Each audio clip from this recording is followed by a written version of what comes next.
condicional de nossas almas, e a Maria de Nazaré, nossa Mãe Santíssima, que nos envolvam no manto de paz e de amor, que a nossa psicosfera esteja preparada para os importantes trabalhos que se desenvolverão nesta noite. Então, meus irmãos, dito isso, e para não atrapalhá-lo, porque ele tem uma missão de 2 capítulos hoje, eu vou ler aqui o capítulo 5 dessa obra, Mediunidade Nossa de Cada Dia, de Carlos Bacelli. É uma obra mediúnica, foi ditada por Odilon Fernandes, e ele é intitulado Passividade Excessiva. Aspirando contar com o auxílio dos espíritos amigos no aprimoramento de tuas possibilidades mediúnicas incipientes, não te apassives tanto a ponto de te assemelhares a uma máquina que possa ser acionada através de controle remoto. Qualquer distância entre 2 pessoas sempre se encurta mais depressa quando as 2 tomam, ao mesmo tempo, a iniciativa de caminhar uma ao encontro da outra. Né? Ou seja, vamos nos encontrar, os nossos amigos da espiritualidade estão aqui presentes para se encontrar conosco. Nos encontremos com eles, nos preparemos para que esse encontro seja feito da melhor forma e da forma mais rápida. Agora vamos prestar a máxima atenção ao nosso querido irmão Alcir, que vai fazer o estudo da noite de hoje, fechando a obra nos domínios da mediunidade. Que ele seja muito inspirado. Obrigado, Vinícius.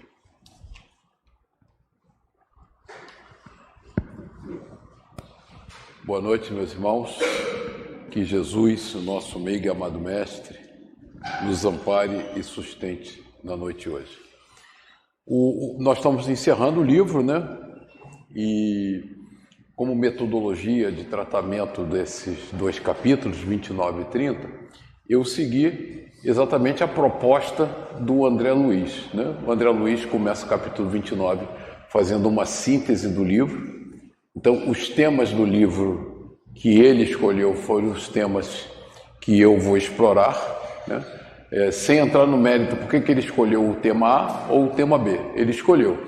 Então, ele sabe por que escolheu.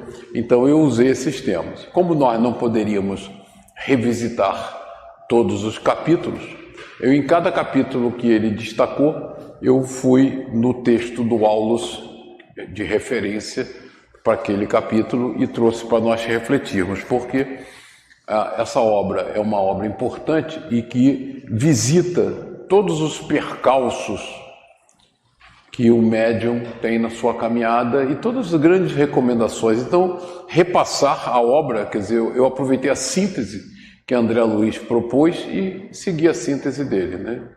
E como não podia ser, com trechos específicos sobre aqueles capítulos.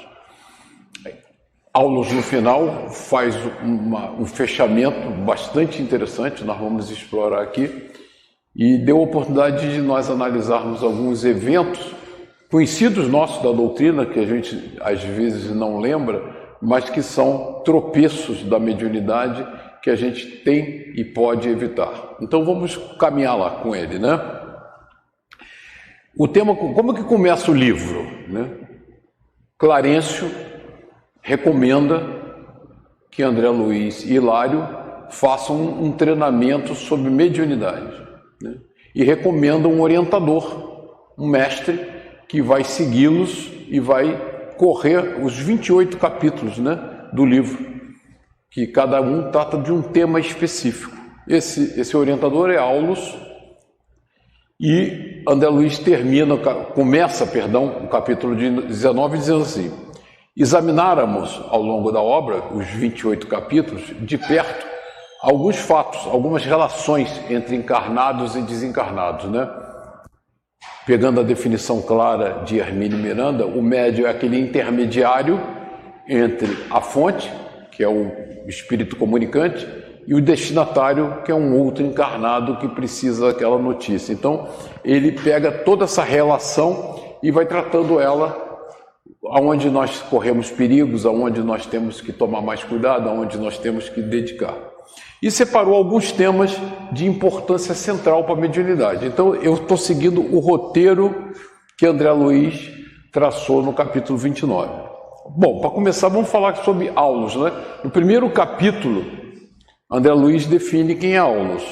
Ele interessava-se pelas experimentações mediúnicas desde 1779, quando conhecera Mesmer, né? Mesmer, o grande magnetizador, em Paris, no estudo das célebres proposições lançadas a público pelo famoso magnetizador, reencarnado, ele, Aulus,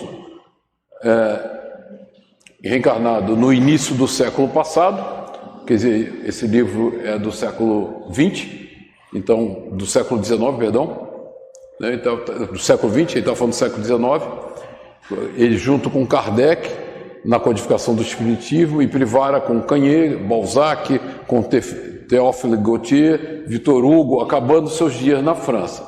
Depois de vários decênios consagrados à mediunidade e ao magnetismo, nos moldes científicos da Europa. No mundo espiritual, prosseguiu no mesmo rumo, observando e trabalhando em seu apostolado educativo, dedicando-se agora à obra de espiritualização no Brasil. Então, ressaltei em negrito esse espaço, porque a importância, né, quando Chico recebe essa psicografia mediúnica, ele caracteriza, através de Aulus, esse esforço nosso no Brasil, né?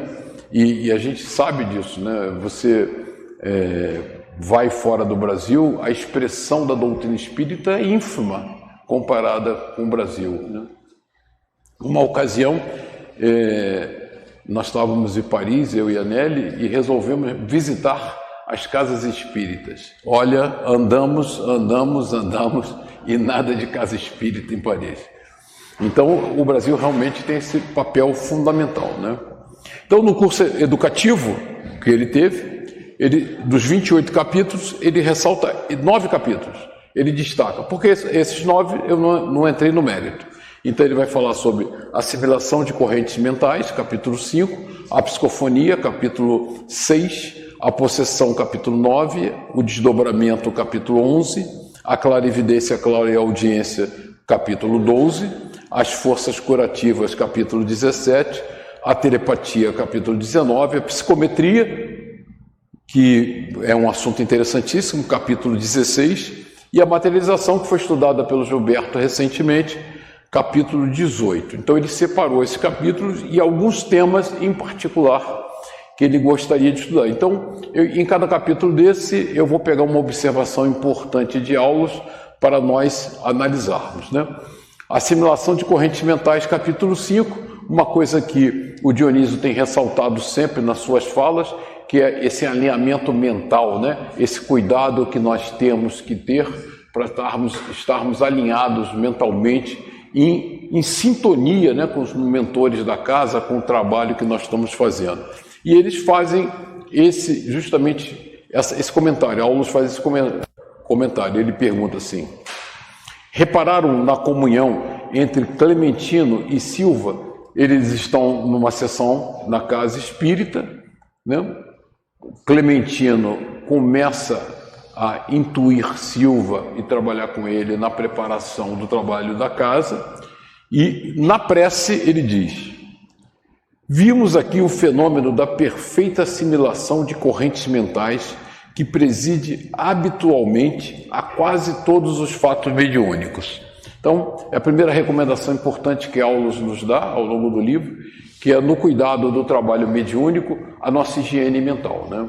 Nós temos que ter um cuidado excepcional com a nossa higiene mental, e tem determinadas considerações que nós já fizemos aqui ao longo dos estudos diversos, principalmente de Hermínio Miranda, que é evitar conversa paralela, evitar a troca às vezes de uma gracinha, né? Na mesa, disciplina absoluta, alinhamento mental, quer dizer, qualquer desvio é perigoso, né? Hermínio até nos alerta que, às vezes, num processo de dialogação, uma entidade mais grosseira faz uma piadinha de mau gosto, Se alguém da mesa mentalmente ri da piadinha, já desequilibrou toda a estrutura vibratória do trabalho naquela casa. Então, o Aulus nos alerta quando ele está mostrando a excelência dessa sintonia vibratória entre Clementino e Silva, que a perfeita assimilação de correntes mentais, que preside habitualmente a quase todos os fenômenos mediúnicos. Então nós, né, hoje estamos numa quarta-feira, dia de desenvolvimento e de dialogação, essa sintonia vibratória é fundamental. Para a clareza de raciocínio, comparemos a organização de Silva, nosso companheiro encarnado, a um aparelho receptor. Nós, aparelhos receptores, quais o que conhecemos na Terra nos domínios da radiofonia, né? A emissão mental de Clementino, condensando-lhe o pensamento e a vontade, envolve Raul Silva em profusão de raios que lhe alcançam o campo interior, primeiramente pelos poros, que são miríades de antenas, sobre as quais essa emissão adquiriu o aspecto de impressões fracas e indecisas. Se nós quebramos essa sintonia, porque nós nos desequilibramos, né? Lembramos da conta que tem que pagar amanhã, daquele desgosto que a gente teve no encontro, já quebramos, essa, né, sintonia vibratória é perdida. E aí, nesse capítulo 5, André Luiz aproveita para apresentar o psicoscópio, e ele mostra como eles estudam, né, e avaliam o campo vibratório de cada um de nós através de um equipamento que é o psicoscópio. Nesse capítulo ele alerta isso. Então fica, primeiro capítulo, primeiro alerta do Aulus é esse cuidado nosso mental da disciplina vibratória. No capítulo sobre psicofonia, capítulo 6, ele vai falar sobre o trabalho que está sendo feito de psicofonia na casa espírita. Eu observei que leves fios brilhantes ligavam a fronte de Eugênia, desligada do veículo físico, né, em desdobramento, ao cérebro da entidade comunicante. Porque eu lhe dirigisse um olhar de interrogação e estranheza, Aulus explicou prestimoso. É o fenômeno da psicofonia consciente, ou o trabalho dos médiuns falantes. Embora senhoreando as forças de Eugênia, o hóspede enfermo do nosso plano permanece controlado por ela. E aqui tem uma ênfase do Aulus que é importante para nós, né? Ele vai falar sobre psicofonia, mas ele diz psicofonia consciente, né? Porque nós, médios intermediários nesse processo, não vamos deixar a matroca o nosso corpo físico, né? A ressalta eu botei em negrito. Efetivamente, apossa-se ele, o espírito comunicante, temporariamente do órgão vocal de nossa amiga, apropriando-se de seu mundo sensório, né? É o que acontece no processo obsessivo, né? Que o obsessor se apropria dos nossos órgãos sensórios, conseguindo enxergar, ouvir e raciocinar com algum equilíbrio por intermédio das energias dela. Qual é a diferença?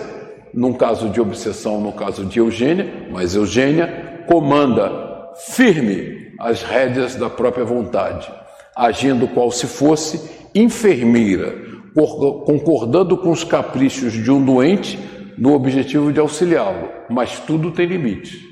Ela põe regras, ela defende o patrimônio físico, né, dela. Então, ela é médium, consciente, e aí nós vamos ver que o que separa de um processo obsessivo para um processo mediúnico nosso é a disciplina do médium, a capacidade do médico, o estudo, o preparo do médium que mantém aquela manifestação absolutamente controlada, né? Então esse é outro alerta importante que Aulus fez durante o capítulo, e acredito que por isso André Luiz, no encerramento, ressaltou a psicofonia, né? A possessão. E depois nós vamos ver que nos temas importantes a serem estudados, André Luiz ressalta causa e efeito. E nós vamos ver nesse caso aqui um exemplo clássico de causa e efeito, né? Ele está falando no capítulo 9, um cavalheiro plenamente ligado ao algoz que o tomara de inopino, né? Eles, no meio da sessão, o dirigente permite que o obsessor se manifeste, né? Um obsessor bastante violento, e ele toma o paciente de inopino. O córtex cerebral apresentava-se envolvido de escura massa fluídica. Reconhecíamos no moço incapacidade de qualquer domínio sobre si mesmo.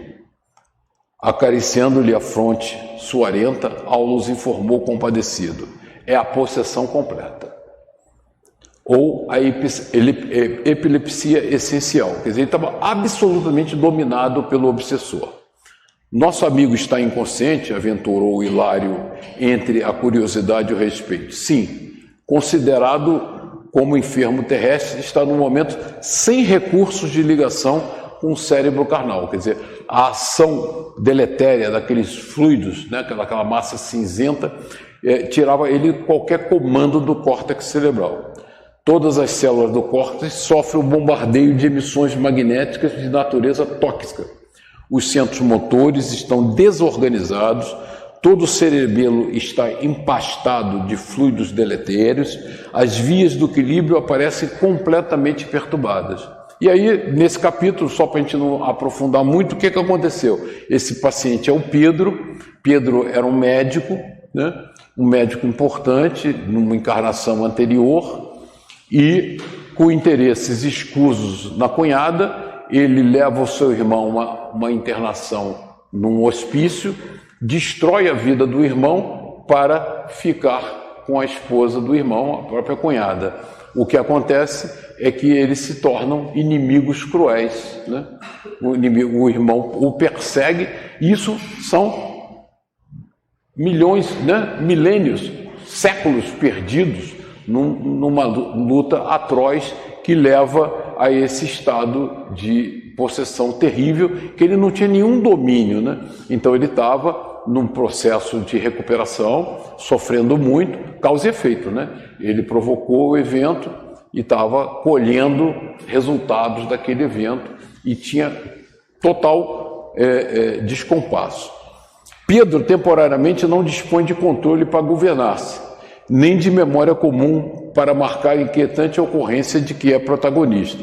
Isso, porém, acontece no setor da matéria densa, porque em espírito está arquivando, quer dizer, ele ali desdobrado, ele está arquivando todas as particularidades da situação em que se encontra, de modo a enriquecer o patrimônio das próprias experiências. Quer dizer, ele está ressarcindo, né, aquilo que ele acabou de fazer em vidas passadas. Então, nós, né, fica esse exemplo da possessão, que é um caso terrível. Eu botei até uma foto que a gente já usou várias vezes aqui ao longo das nossas palestras, né, que é um obsessor dominando totalmente, né, e a gente vai cedendo alguns caprichos da obsessão e vai perdendo esse controle. Até eu fiz um quadrinho simples, que a gente já...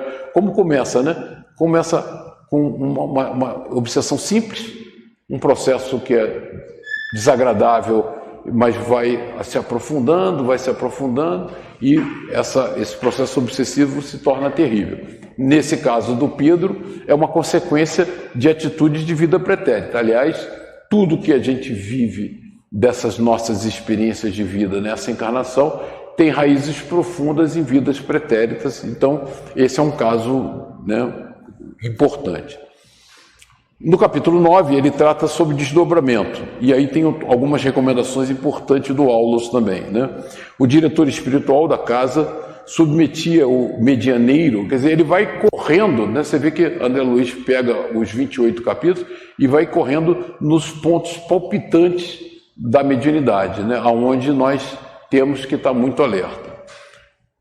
O diretor espiritual da casa submetia o medianeiro a delicada intervenção magnética que não seria lícito perturbar ou interromper, porque Hilário sempre quer fazer uma pergunta ou um questionamento, né?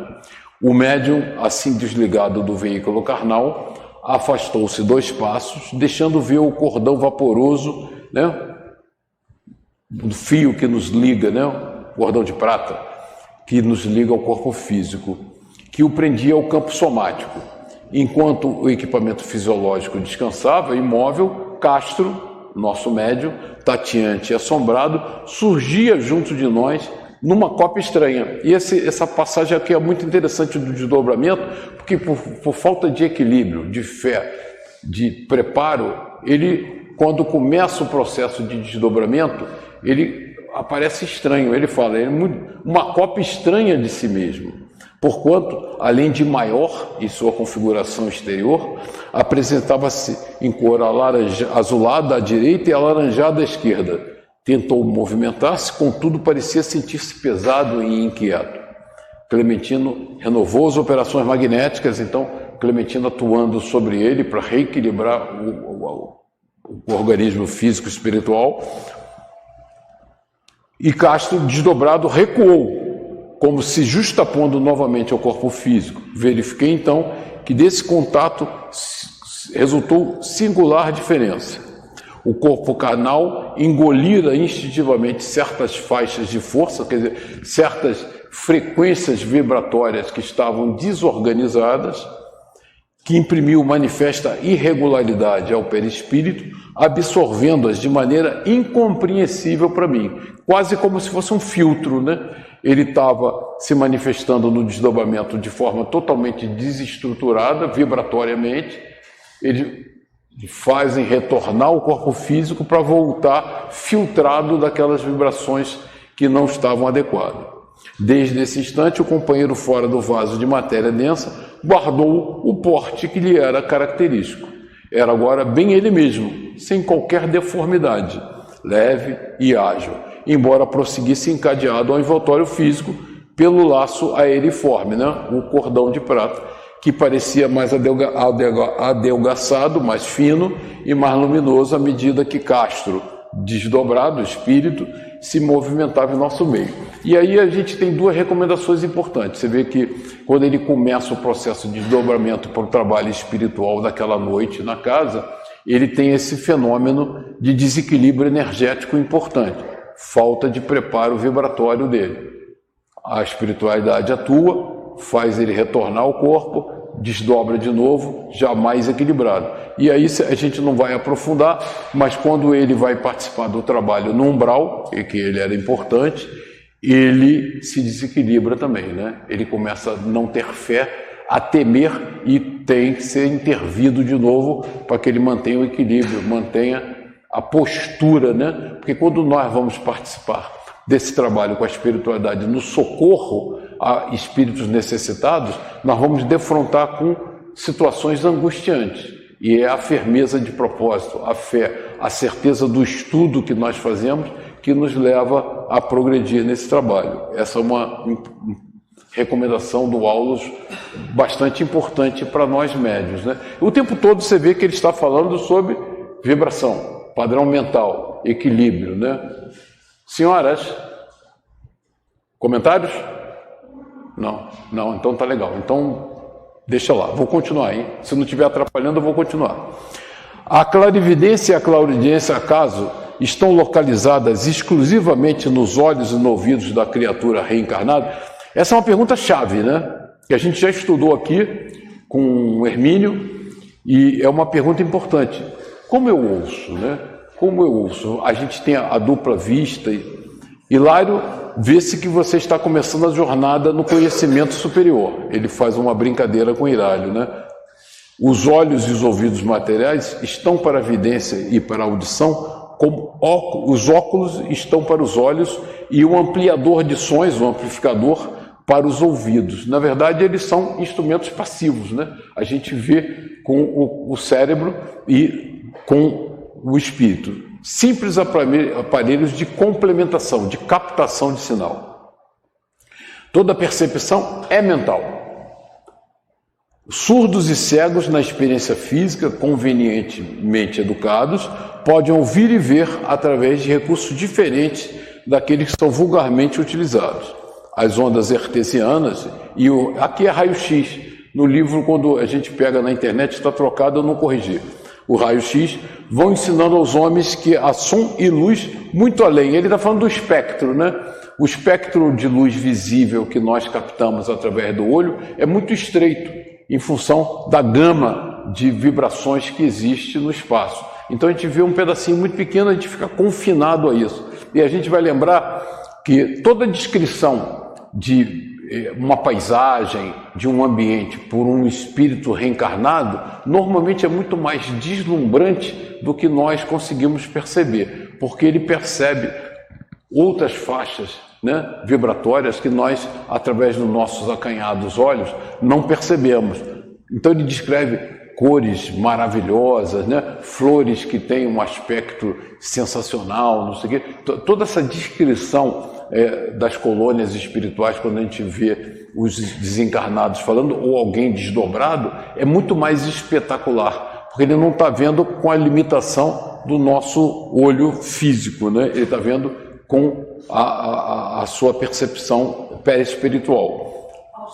Pô, não, deve. O microfone para ela, Betinho, por favor. Tá? É rápido. Edmundo. Aliás, aprendi com o Edmundo. Como é que fala mesmo o nome do personagem do livro, Edmundo? Tá vendo, Dionísio? Meu consultor de chinês, eu fico aprendendo com ele lá no estúdio. Não, fui eu. Vai.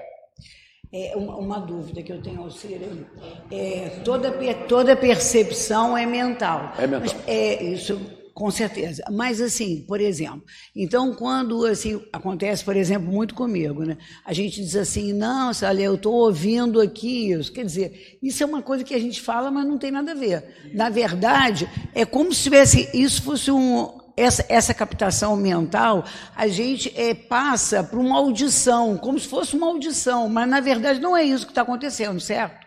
É isso? É isso. Porque eu, por exemplo, digo isso muitas vezes, às vezes, nossa, mas eu estou ouvindo isso, e agora eu li essa frase, eu falei, não, eu não estava ouvindo. Isso é uma percepção mental, né? Porque parece assim, para quando você está ouvindo, que você diz que está ouvindo, você, na verdade, você vê assim como se fosse uma tela que te passa e você fala aquilo tudo. Você, sabe? Mas assim, parece para nós, né, fisicamente, encarnados, que é como se nós estivéssemos ouvindo, mas na verdade nós não estamos ouvindo, não é? Interessante, engraçado. Inclusive, se você lembrar lá do Hermínio tratando da Ivone Pereira, ela tem aquela sensação de duas visões simultâneas, uma que é diencefálica, como do cérebro, que é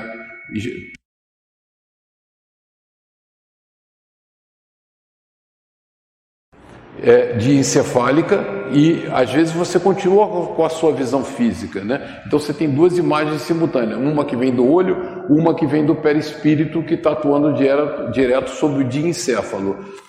É isso mesmo, você não ouve pelo ouvido, apesar de achar que você não vê pelos olhos. Mas aí o Hermínio, quer ver o capítulo seguinte, né? Visão diencefálica, audição coclear. Em diversidade de carisma, nós estudamos isso com Hermínio Miranda. Por quê? E existem aparelhos hoje, físicos, que simulam isso, né? Aparelhos de surdez que você põe eletrodos direto na cóclea e você ouve. Então você não está usando o seu ouvido, você está enxertando. Isso, exatamente. Você está enxertando sinais elétricos direto no cérebro. Então a sensação desse pessoa que usa esse dispositivo é que ela está ouvindo, ela ouve, que nem nós ouvimos, só que ela não está usando esse ouvido físico nosso, ela está usando um dispositivo que simula o ouvido.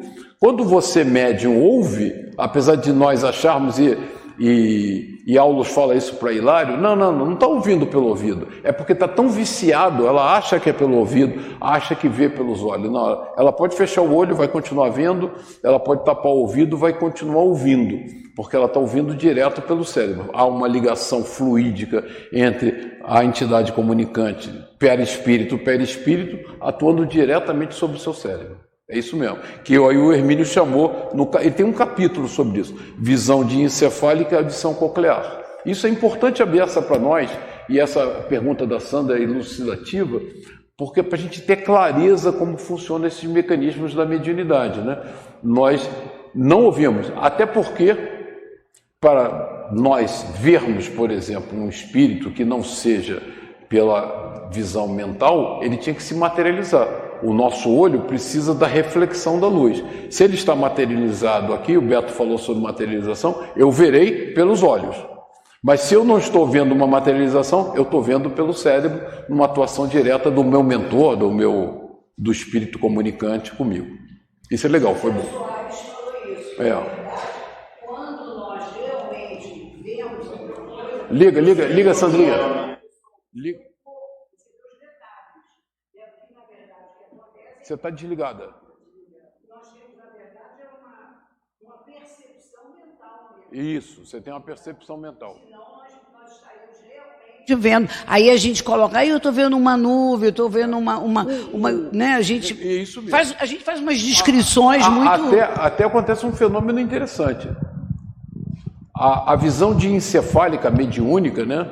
O clarividência, ela pode ser muito mais precisa, né?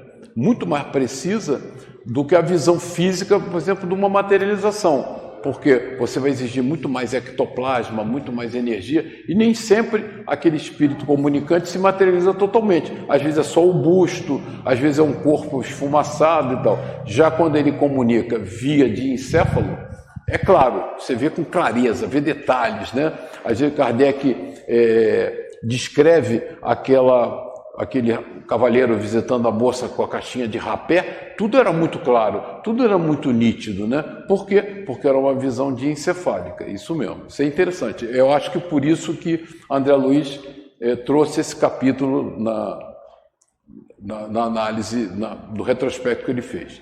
As forças curativas, capítulo 17. Por que motivo a energia transmitida pelos amigos espirituais circula primeiramente na cabeça do médium? Essa foi uma pergunta importante. E ainda aqui, disse Aulus, não podemos subestimar a importância da mente. O pensamento, mais uma vez você vê que ele bate nessa tecla e ele seleciona esses capítulos que falam sobre a nossa disciplina mental, né? O pensamento influi de maneira decisiva na doação de princípios curadores. Sem a ideia iluminada pela fé e pela boa vontade, o médium não conseguiria ligação com os espíritos amigos que atuam sobre essas bases. Então ele faz, depois vocês vão ver no final do capítulo, tem recomendações de Aulus, né? O processo de magnetismo e de cura. Sem o conceito da fé e da capacidade de doar, de amar, é infrutífera, é fraca. E sempre você vai ter consequências ruins. Mas o trabalho mediúnico voltado para a caridade, e tem aí no fecho que o Aulus faz, André Luiz traz a fala dele, sobre a caridade e o sentimento do Cristo no nosso trabalho mediúnico é chave, né? Então não adianta o cientificismo puro, né? Daí Kardec ter feito essa reconsideração importante entre ciência, filosofia e religião. A religião é chave nesses processos do fenômeno, porque ela é a nossa ligação com Deus e é a que nos dá a base para o trabalho. Então ele diz, sem fé e sem boa vontade, o médium não conseguiria ligação com os espíritos amigos. Quer dizer, essa ligação com a espiritualidade superior, que vai executar esse trabalho, no caso de cura, é chave a nossa concentração, nossa fé e a nossa boa vontade. Entretanto, ponderei, há pessoas tão bem dotadas de força magnética, perfeitamente despreocupadas do elemento moral. Sim, redarguiu o assistente Aulus. Refere-se você aos hipnotizadores comuns, muitas vezes portadores de energia excepcional, fazem belas demonstrações, impressionam, convencem, contudo, movimentam-se na esfera de puro fenômeno, é só fenomenologia, sem aplicações edificantes no campo da espiritualidade. Ele alerta, e nós vamos ter esse exemplo. Eu trouxe, porque nós na doutrina esquecemos, mas nós temos um grande exemplo nesse campo, né? Vou trazer aqui na frente. É imperioso não esquecer, André, Aulus falando, que o potencial magnético é peculiar. Todos, com expressão, se graduam ao infinito. Nós temos capacidades infinitas. Mas semelhantes profissionais, que fazem sem nenhuma fé, só como cientificismo, podem igualmente curar? Frisou meu companheiro, complementando as observações. Sim, podem curar, mas acidentalmente, quando o enfermo é credor de assistência espiritual. Então é muito mais mérito da atuação da espiritualidade em prol do credor, que tem méritos, do que pela atuação do magnetizador. Fora disso, os que abusam dessa fonte de energia, explorando-a a seu bel prazer, quase sempre resvalam para a desmoralização de si mesmos, porque interferindo num campo de força que lhes é desconhecido, guiados tão somente pela vaidade ou pela ambição inferior, fatalmente encontram entidades que com eles se afinam, precipitando-se em difíceis situações que não vem a baila comentar. Então ele está alertando que essa atividade da cura, do magnetismo, da manipulação dessas energias tem caráter eminentemente de caridade, de doação. Então vamos lá. Importa ponderar, disse Aulus Convito, que em qualquer setor de trabalho na casa espírita, a ausência de estudo significa estagnação. Então essa acho que é uma recomendação para nós espíritas, né? As pessoas que, mas é muito livro, é muito estudo, nós vamos ser capazes de performar adequadamente o nosso trabalho, a nossa mediunidade, né? E eu não estou falando só do médium que incorpora aqui. Quando você está trabalhando na dialogação, a sintonia e a inspiração dos seus mentores são chaves no diálogo, são conselhos e tal que você recebe ali no momento e que são muito importantes no processo de dialogação. Nitidamente, são ideias que não são de origem na sua mente e que você vê que são sugeridas ali para facilitar o processo. Então, essa sintonia é chave. Esse ou aquele cooperador que desistam de aprender, incorporando novos conhecimentos, condenam-se fatalmente às atividades de subnível. E aí nós temos uma casa com problemas graves de trabalho, né? Todavia, em se tratando do socorro magnético, tal qual é administrado aqui, convém lembrar que a tarefa é de solidariedade pura, é doação, é amor ao próximo, com ardente desejo de ajudar sob a invocação da prece. Então, é a prece, essa disciplina mental que nos faz isso. Aí ele vai para o capítulo 19, deixa eu só aproveitar esse tema, eu botei fora da ordem, eu vou voltar. Estão em temas importantes. Eu volto lá depois, só um minutinho. Que vocês tem tudo a ver com isso. Só um minuto. É que ficou longo, né? 2011. Aqui, ó. É isso que eu queria mostrar. E nós temos um exemplo concreto disso. Valdo Vieira deixou o Espiritismo em 1960. Valdo Vieira escreveu obras com Chico, né? Maravilhosas. E aos 34 anos, por divergências doutrinárias e o desejo de focar o estudo científico dos fenômenos parapsíquicos. Ele dizia o seguinte: o movimento espírita é muito religioso e focado na consolação. Ele divergiu da visão de assistência de consolação. Ele queria fazer um trabalho científico, né? Então você pega hoje a doutrina espírita, quem é Chico? Né? Chico é esse exemplo para nós, né? Para o mundo. Chico virou um lume na caminhada evolutiva nossa. Quem é Valdo Vieira? Ninguém. Tem mais uma coisa, Nelson. Ele não só divergiu, como houve uma coisa de abandono. Abandono do Chico, uma situação. De Nova York, né? Liga para ela. Mas eu queria dizer. Liga aí. Olha lá, então, tá vendo? Então é uma situação também. Ele contraiu um débito muito grande. Não poderia ter ido. Ele começou a dar cursos, né, de desligamento, não sei o quê, todos pagos. Perfeito. Entendeu? Então você vê que ele desvirtuou profundamente. A gente tem que não focar tanto isso, mas o Valdo Vieira, e tinha uma tarefa fantástica. Aquele dualismo dele nos livros e tudo, ele deixou tudo para lá e comercializou isso. E ele foi justamente na contramão do Aulus, né? O que o Aulus está preconizando no livro? A atividade mediúnica é caridosa. né? É solidária. Ele não, eu não quero consolação, eu quero fazer estudo científico, só científico. Fora a coisa da monetização, ele abandonou a caridade, né? Abandonou a caridade. Então vamos lá, porque é longo e eu já vi que eu vou me perder. São 20:14. A telepatia. O pensamento exterioriza e projeta se formando imagens e sugestões que arremessa sobre o objetivo que se propõe a atingir. Quando benigno e edificante, ajusta-se às leis que nos regem, criando harmonia e felicidade. Todavia, quando desequilibrado e deprimente, estabelece aflição e ruína.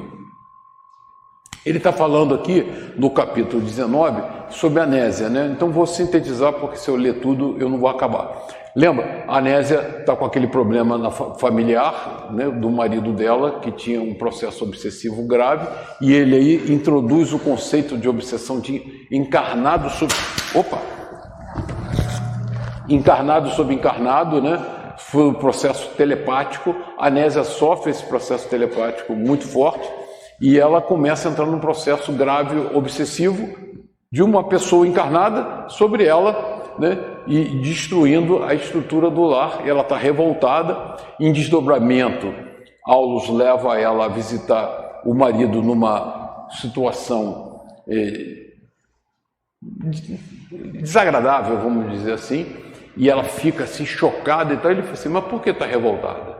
Não, você tem que orar por ele e tal. Ela fala: como? Né? Ele está destruindo o nosso lar. Ele falou: não, mas você tem que perdoar e tal. E aí ele começa a mostrar para ela que a atitude cristã é chave no nosso desenvolvimento. Então, o que fica importante desse capítulo para nós, para sintetizar, é a capacidade, e aí eu trato isso na frente, né, de encarnado influir. Nós temos obsessão de desencarnado sobre encarnado, encarnado sobre desencarnado e encarnado sobre encarnado. Então nós temos, e é biunívoca, né? Porque não existe obsessor sem obsediado. Você abre o campo, aparece um obsessor. Se você não abre, não tem obsessor. Então você tem ali um par perfeito, né? Psicometria, né? A psicometria, eu vou correr, e ele fala sobre a importância da psicometria como fenômeno. E aí eu vou logo a Bosano, que eu já vi que o meu tempo está esgotando. Bosano diz no livro dele, Os Enigmas da Psicometria, dos Fenômenos da Telestesia. Esse livro do Bosano é fantástico. Ele diz o seguinte: a influência pessoal, quer dizer, magnética, os fluidos magnéticos, que está registrada nos objetos, não exerce realmente outro papel senão o de estabelecer relação com a pessoa ou o meio distante que se tenha em vista psicometrar. Então quem está fazendo a psicometria não está lendo no objeto que está impregnado. Aquele objeto é o catalisador do processo para ele entrar em sintonia com aquele fato. Eu acho que essa observação de Bosano é muito importante para a psicometria. Ele diz: essa influência fornece uma pista ao psicômetra e lhe permite segui-la. Então ele não está lendo ali, ele está buscando uma informação que aquele objeto magnetizado pelas energias da pessoa leva ele, catalisa o processo para que ele consiga chegar à informação. Daí resultaria que as descrições e revelações verídicas obtidas graças à relação psicométrica, longe de serem diretamente extraídas da influência contida dos objetos psicometrados, seriam alcançadas por meio das faculdades clarividentes e telepáticas. Então ele faz uma associação no livro muito importante entre a capacidade mediúnica de quem está fazendo a psicometria com o objeto. Ele não está lendo no objeto, né? Ele está usando a sua capacidade de clarividência para poder, a partir das sintonias registradas naquele objeto, né? Materialização pode passar rápido, que o Beto esgotou tudo, mas eu peguei aqui essa foto aqui é do Peixotinho, né? O Beto pegou a foto do... Ai, meu Deus, me esqueci o nome do médium, mas aqui eu peguei a do Peixotinho, que o Peixotinho foi um médium talvez mais importante, né? E aqui ele fala da materialização, o ectoplasma, caracterizada por um cheiro especialíssimo que não conseguimos descrever, escorria em movimentos reptilianos, né, como se fosse uma cobra, acumulando-se na parte inferior do organismo medianino, onde apresenta o aspecto de grande massa protoplásmica, viva e tremulante. O processo da materialização é um processo fundamental que exige, mais do que nunca, a disciplina mental, né? A mera curiosidade, a aplicação da fenomenologia para efeito de diversão é altamente danosa para médiuns, para espectadores, para espíritos comunicantes, lesiona efetivamente o trabalho. Então esse capítulo, quando ele trata da materialização, ele explica a fenomenologia toda, como funciona para nós, né? Essa liberação do ectoplasma, que não é só do médium, é do meio ambiente, de espíritos doadores, da natureza, e essas forças todas são moldadas para você ter o fenômeno da materialização. Mas ela tem um objetivo fundamental, né? E a gente lembra que no capítulo 18, o benefício para aqueles necessitados não é totalmente, plenamente alcançado, porque há desequilíbrios de sintonias vibratórias dos espectadores, né, e trabalhadores da casa no dia. Então sempre fica para nós martelando essa informação da nossa capacidade. E ele esgota esses capítulos que eles acham importantes e vamos temas de importância, né? O poder da prece, que a gente não precisa gastar muito tempo, né? A importância da prece como instrumento de vibração, de sintonia, de reequilíbrio, de forças que a gente aure da espiritualidade superior, é fundamental. E ele diz, em todos os processos de nosso intercâmbio com os encarnados, desde a mediunidade torturada à mediunidade gloriosa, a prece é a abençoada luz, assimilando correntes superiores de força mental que nos auxiliam no resgate ou na ascensão, né? E aí ele quando dá essa recomendação, ele está dando anésia, eu não vou ter tempo para falar sobre isso. A fixação mental, capítulo 25, qualquer grande perturbação interior, e aí ele fala dos grandes casos obsessivos, né? E a gente vive isso no dia a dia, né? Qualquer desequilíbrio nos leva a profundo cristalização de pensamentos, né? Às vezes a gente vive uma situação desagradável que não nos deixa bem e nós cristalizamos aquilo. E cristalizamos e aquilo dura milênios, né? E ele vai dar exemplo aqui de milênios, né? Aquele caso que acontece na Toscana, em que o rapaz mata os pais para atender e depois aquilo vira atender os desejos da esposa ou da namorada, seja lá que for, e não é correspondido, aquilo vira um caso obsessivo de milênios, né? São milênios desperdiçados numa luta em que há uma fixação mental muito grande. A imersão, ele alerta muito da imersão do subconsciente. Aqui ele trabalha o animismo, né? Vocês vão lembrar que a senhora entrava em crises, que ela lembrava permanentemente de uma encarnação em que ela foi esfaqueada e, na verdade, quando ela assumia aquele papel, né, era animismo. Ela estava voltando, ela cristalizou uma experiência de vida reencarnatória e ela representava aquilo o tempo todo, né? Então, ela tinha um inimigo espiritual, um desafeto espiritual que catalisava esses pensamentos, mas a manifestação dela era puramente anímica, né? E nós temos muita dificuldade na doutrina de tratar com animismo, mas animismo é um fenômeno importante e nos orienta muito. Mas nesse caso, a dor dela não era obsessiva, era anímica. A licantropia, eu acho que já foi bem explorado, o tempo não vai dar para a gente falar muito sobre a licantropia, mas está no campo da fascinação, né? Eu vou pular aqui e falar sobre obsessão. Eu acho que eu tirei uma síntese desse livro, que é muito importante, que é esse processo, né? Nós tratamos normalmente a obsessão como desencarnado sobre encarnado. Não? Alguém, e eu quis colocar aqui no nosso diagrama a seta dupla, porque não existe obsessor sem obsediado, né? Então você tem ali um par perfeitamente ajustado, né? E a gente viu isso nos capítulos de obsediado que quase clama pela presença do obsessor.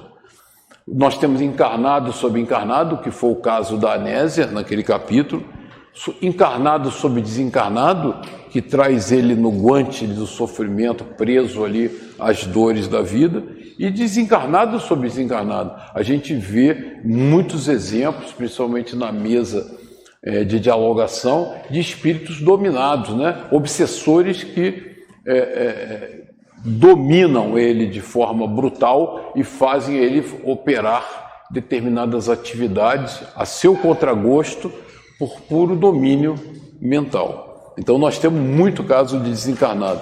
E aí a gente tem, só para fazer uma síntese didática, os casos da obsessão simples, depois passamos para a fascinação, a subjugação e a possessão, que foi até controversa, né? Kardec a princípio negava a possessão como uma impossibilidade, né? E a gente viu em condomínios espirituais casos de possessão gravíssimo, de vários espíritos atuando, né? Sobre aquela pessoa que perdeu totalmente o controle da sua vida e fica joguete na mão da espiritualidade. O que nos leva a essa dor profunda dos processos de subjugação e possessão é a nossa postura mental, né? É falta de disciplina mental, falta de equilíbrio, e muitas vezes nós estamos colhendo frutos do pretérito, né? De vidas passadas que a gente tem que ressarcir nessa vida. Energias viciadas é o capítulo 15, e vocês vão lembrar, essa é uma visão clássica, né, de um bar de baixo nível, né, em que as pessoas se embebedam e têm relações espúrias e tal. Então existe ali um conjunto de energias que levam você... Aliás, preparando o estudo para hoje sobre energias viciadas, a gente vê agora reportagem de pessoas quase histéricas falando sobre o carnaval, né? E você lembra de Manuel Filomeno de Miranda, né? Que desgraça vai ser o carnaval, né? Enquanto as pessoas estão eufóricas, eu fico pensando, sob o ponto de vista espiritual, a degradação espiritual. Não estou falando da material, que é um problema de cada um, livre-arbítrio, mas espiritual, né? Essa simbiose que vai ocorrer entre o umbral e as pessoas que estão em busca de satisfações temporárias e curtas. Então eu li sobre energias viciadas, o ambiente que ele descreve da boate lá do bar de baixo padrão vibratório, e me lembro vendo a reportagem e as pessoas gritando, o carnaval, né? Eu falei, uau, que pena, mas paciência. E ciência e religião, o Aulus faz uma importante, André Luiz faz uma observação sobre a lógica e a experimentação positiva, quer dizer, o uso científico da fenomenologia. Kardec tratou cientificamente a fenomenologia. Ele não tratou de forma leviana ou de crendice, ele tratou cientificamente. E Aulus questiona André, né? O que pretende você dizer, André? Aí ele fala, lembro-me daqueles irmãos que acoimam os médios de insanos e loucos, aconselhando a segregação dos estudantes da verdade, quer dizer, nós que fazemos trabalho mediúnico, em templos de iniciação. E aí eu peguei o Valdo Vieira, que fez isso, né? Ele condenava o trabalho de dialogação, ele condenava tudo isso, ele achava que isso é uma perda de tempo danada, e dizia mais, se você for ler as declarações de Valdo Vieira, ele diz o seguinte, o problema obsessivo é o problema kármico do cara lá, deixa ele se virar, azar o dele, né? E Aulus alerta o seguinte, não é isso. A missão do Espiritismo é atender ao necessitado. É tipo Jesus, né? Jesus, essa imagem é da cura dos 10 leprosos.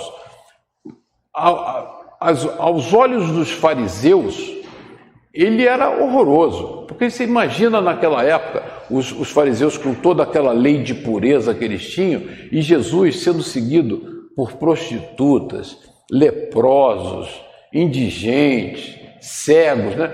Você imagina aquele séquito de Jesus entrando em Jerusalém e aqueles puritanos, né? Fariseus puritanos que tomam 300 banhos, rezavam na quinta, na sexta, né? Quando eles viam Jesus, eles ficavam horrorizados, né? E essa é a missão da doutrina espírita, é atender o necessitado. Então, as pessoas que acusam a doutrina de ser uma casa de loucos, né? Na verdade é uma casa, um hospital, um grande hospital, né? Que atende a todos aqueles que necessitam, né? É um hospital psiquiátrico, porque nós somos doentes psiquiátricos que correm à casa espírita em busca de um lenitivo, né? Para atenuar sua dor, para poder caminhar para frente. Então, essa é a missão, essa é a nossa missão. Oi, querida. Não são os sãos que precisam de... Exatamente. Exatamente. Aulus reforça isso. Quem precisa, né, nós temos que atender aos doentes. Nós estamos aqui para fazer caridade, né? Então, essa coisa que Valdo Vieira... Parece que eu estou contra o Valdo Vieira, só porque ele é um exemplo concreto dessa mudança de rumo, né? Vamos abandonar a caridade, porque a caridade é inútil, o centro espírita se tornou uma coisa de malucos e vamos fazer só pesquisa científica. Não existe isso. Nós estamos aqui para fazer caridade, para auxiliar o nosso próximo, para atendê-lo na sua caminhada. Então, eles acreditavam na impureza contagiosa, estou falando dos fariseus, evitando gentios e contaminados, né? Até mulher menstruada era impura, tinha que ser afastada do convívio social, tal. Era uma aberração de comportamento, né? E aí, Aulus, para encerrar, acabou meu tempo, faz uma definição, acho, magistral de mediunidade. Ele está fazendo uma reflexão com Hilário e André Luiz, e ele diz assim, sobre o lavrador é o médium da colheita, ele é o intermediário, né? Ele semeia o solo, cuida e colhe, então ele foi o intermediário da colheita. A planta é o médium da frutificação, a planta nasce, cresce e frutifica. E a flor é o médium do perfume, né? A flor, quando desabrocha, ela exala perfume, ela é o intermediário desse processo. Em todos os lugares, damos e recebemos, filtrando os recursos que nos cercam, é o que nós fazemos, né? Que recursos que nos cercam? É os recursos fluídicos da espiritualidade superior, e moldando-lhes a manifestação segundo as nossas possibilidades. Cada um de nós, segundo as nossas possibilidades, somos intermediários da fenomenologia mediúnica, desse intercâmbio com o mundo espiritual, material e espiritual. Eu acho que a aula sintetiza esse papel de intermediário que nós temos na nossa vida. E ele diz, são muitos os intermediários entre tudo que nós fazemos, né? Porque damos e recebemos, e esse é o nosso papel. Receber, e nós recebemos muito da espiritualidade, e doar para o benefício de todos. Então, esse livro nos deu, na minha opinião, alguns alertas fundamentais do nosso comportamento na casa espírita. Obrigado. Desculpa a correria final, porque senão não ia dar tempo.